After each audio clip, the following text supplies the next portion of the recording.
Pour votre On a de la chronique chance. gourmande, Alison, aujourd'hui, vous nous amenez des trucs assez phénoménaux à manger. Bien, il faut se le dire, Guillaume, c'est une tradition à chaque Oui. année. On le fait parce qu'on est toujours à la recherche de cette petite bûche qui va terminer le repas de Noël.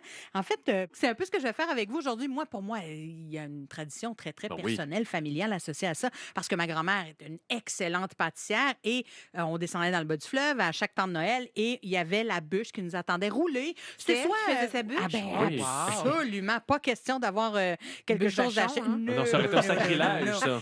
Bref, tout ça pour dire que j'ai choisi un peu les bûches aujourd'hui en fonction de ce que me fait penser ces traditions familiales. Oui. C'est-à-dire qu'on est dans l'accessible, on est dans le gourmand, mais on est d'abord et avant tout dans les vrais produits, Guillaume. Et c'est ça qui est important aussi. On veut de la vraie crème, on veut du vrai beurre, on veut des vrais ingrédients dans la bûche et on va débuter le tout avec la pâtisserie Michaud. Ah oui. Et la raison Est-ce pour qu'on pourrait laquelle... dire classique parmi les classiques maintenant à Québec? Absolument. Ben Moi, oui. j'ai grandi à Saint-Émile. À côté de... J'ai vu l'évolution de la pâtisserie Michaud dans les Oh années, my God. fin des années 80, C'est début incroyable. 90. Oui. Bon, là, on va y aller. Là, c'est inscrit sur le dessus de la boîte, Maxime. Je ne sais pas laquelle vous voulez, Guillaume. Mais Allez-y Alison, avec votre je vous rassure, ustensile. mes yeux vous regardent, Ouais. mes oreilles vous écoutent, Ouais. mais c'est pas facile. Non, On a c'est une pas bûchette au facile. sucre à la crème, une OK, bûchette à la attends un petit peu, là, je vais regarder framboise, ça. une autre au fudge et whisky à l'érable, Oh, sirop mon d'érable, choco On a un petit caramel. couteau, là, quelque chose. absolument, Je veux pas absolument. tout saboter. Et elles sont magnifiques, tout petites. Allons-y, Ce sont des vas-y. petites bûchettes. Individuelles. Donc, ce qu'il faut comprendre avec les pâtisseries Michaud, donc copropriétaire Mario Michaud, Sophie Alain, et là, on vient d'installer des robots à l'intérieur de l'entreprise. J'ai eu l'usine de production, si je peux le dire ainsi. J'ai eu la chance de visiter tout ça, montrer à quel point c'est important pour ces entreprises familiales de conserver les aspects traditionnels à l'intérieur de tout ça, mais tout en améliorant la production, oui, des bûches. Là, je vous le dis, là, j'ai vu les gens prendre des gants, vraiment beurrer chaque la main? bûche, ah oui, beurrer à la main, rouler à la main, avec toutes les petites perles de chocolat déposées. C'est pas compliqué, là. Pâtisserie Michaud, là, ces petites bûches-là, vous allez les trouver partout dans les épiceries, particulièrement dans la région de Saint-Émile, bien évidemment, vous C'est comprendrez. complètement cochon. Oui, et Complètement. ce que Marion disait, c'est que moi, là, je vais faire des choix, je vais investir 600 000 pour avoir un robot pour m'aider à couper mes bûches, mais je vais m'assurer justement que mes employés aient un bien-être, soient bien encadrés, c'est pour faciliter le travail en bout de ligne. Et donc, il y a ces investissements qui ont été faits, annoncés.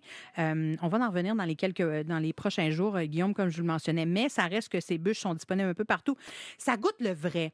Ce Oui, sont des bûches, ça exactement, goûte c'est le ça. vrai bon. Ça goûte pas le commercial, entre guillemets. Et voilà. Ouais. Et c'est la raison pour laquelle ces bûches sont vendues congelées aussi. Parce que là, bon, je les ai laissées décongelées pour la chronique d'aujourd'hui, mais elles sont vendues congelées, conservées 5 jours maximum par la suite parce que, encore une fois, de vrais ingrédients. Lorsqu'on parle de mon tradition à Québec Ah, ben aussi, je pense que l'ancêtre des pâtisseries mon Michaud, Dieu. si on peut le dire comme ça, c'est le royaume de la tarte. Là, on s'en va faire un tour en plein cœur de Saint-Sauveur.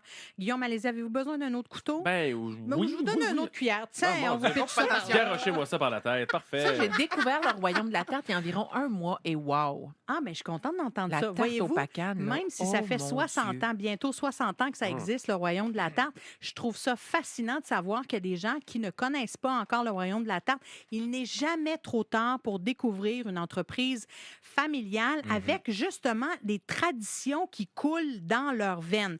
C'est pas compliqué, cette bûche-là, la petite bûchette, en Oui. passant, je trouve le format très intéressant parce que c'est pour de 1 à 3 personnes. On s'entend 1 à 3 gourmands, là. Je le sais. S'il y a une là-dessus- personne qui mange ça, c'est ça un va pas diabète bien. assuré, c'est C'est terminé. sûr, là. c'est sûr C'est et terminé. certain. Si je peux permettre Oui. un éditorial, tu sais, souvent plaît. on pense au prix.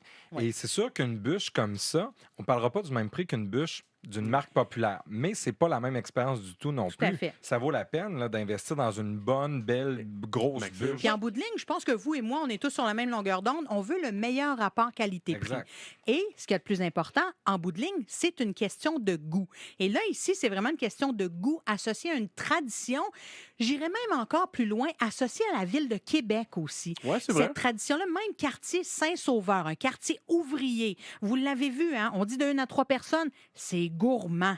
C'est ça, le royaume de la tarte du quartier Saint-Sauveur. J'ai jasé avec Marie-Pierre Simard aujourd'hui. J'ai rencontré Daniel, j'ai rencontré Jacques, j'ai rencontré Mario, tous les ouvriers dans cette petite pâtisserie, coin des Oblats et, parce que je veux le dire, je l'oublie, mais passez sur la rue des Oblats dans le quartier Saint-Sauveur, vous allez voir, c'est immanquable, le royaume de la tarte. Pleurer. Oh mon Dieu. C'est tellement une belle journée. J'ai un espèce d'état second actuellement. Là. Et on est payé pour faire ça, c'est formidable. On va terminer avec ces bûches. Ça fait 2 ans qu'elle existe. Là, vous me pardonnerez parce qu'il est arrivé un petit accident de bûche. Là. On s'en va faire un tour du côté de Sillery. Eddie Laurent, il y a eu des grands changements qui ont eu lieu dans les dernières années. Il y a des nouveaux propriétaires, Catherine Beauregard, François Lemire, eux travaillent là depuis plusieurs années. Catherine Beauregard, pâtissière renommée à Québec dans l'industrie, bien évidemment, qui a travaillé au Panache aussi. Et Catherine, j'ai eu la chance de jaser avec elle aujourd'hui. Elle m'a présenté ses bûches. Il y en a 3 ici. 3 nouvelles bûches. En fait, je dis nouvelle bûche, c'est nouveau depuis les 2 dernières années. On va y aller de cette façon-ci. Guillaume, je le glisse vers vous. Je vous l'avoue, là, on va faire l'expérience ensemble parce que je n'ai pas goûté ensemble. Là, il y a 3. La fruit de la passion, qui est celle-ci que vous venez juste de prendre, Anne-Josée. Fruit de la passion pour vous aussi. Allez-y. Donc, pain de gêne au chocolat, ganache passion et coco, crémeux aux fruits de la passion et glaçage chocolat, noix et noix de coco, croquante. Donc, on est dans la texture croquante avec l'extérieur. On est dans le fruit de la passion. On est dans un beau biscuit vraiment gourmand. Ça, c'est 40 $. Vous l'avez mentionné, mais ça goûte la passion des artisans chocolatiers aussi, la passion qu'on retrouve à l'intérieur de la chocolaterie Eddie Laurent. C'est le fun parce qu'il y avait la belle-mère de Catherine en arrière aussi. Son fils, je crois, si ma mémoire est bonne, est en train d'emballer des petits chocolats parce qu'on sent la frénésie des fêtes. On veut justement... On la goûte aussi actuellement. On la goûte actuellement. Hein. J'ai tellement envie de la goûter. J'ai ma cuillère dans la main. Je vais attendre un petit peu. Gâtez-vous. Ensuite, il y a la bûche caramel et pacane. On est environ entre 6 et 12 portions. Ça dépend de votre appétit. Beaucoup d'amour. L'amour, c'est le praliné croustillant aussi. C'est dans la bûche roulée traditionnelle au thé de Noël, en collaboration avec la boutique de thé juste de l'autre côté de Maguire. Justement, on aime ça, ce sentiment de communauté aussi dans la création de produits. Gâteau au chocolat, ganache au thé de Noël, chantilly, vanillé et sablé. Tout ça sans gluten et on ajoute une petite touche gruée de cacao. Je ne sais pas si... Qu'est-ce que ça veut dire, gruée? Le grué de cacao, lorsqu'on travaille le chocolat bean to bar, donc de la fève à la barre de chocolat, on doit d'abord et avant tout concasser cette graine-là. Pas une graine, pardon, une fève de cacao. Mais le grué, c'est la première étape. Donc, c'est 100% du chocolat, du cacao à 100% et c'est extrêmement texturé. Donc, on vient jouer justement avec non seulement les saveurs, mais l'expérience en bouche. Et elle est sans gluten, celle-ci, c'est important de le mentionner.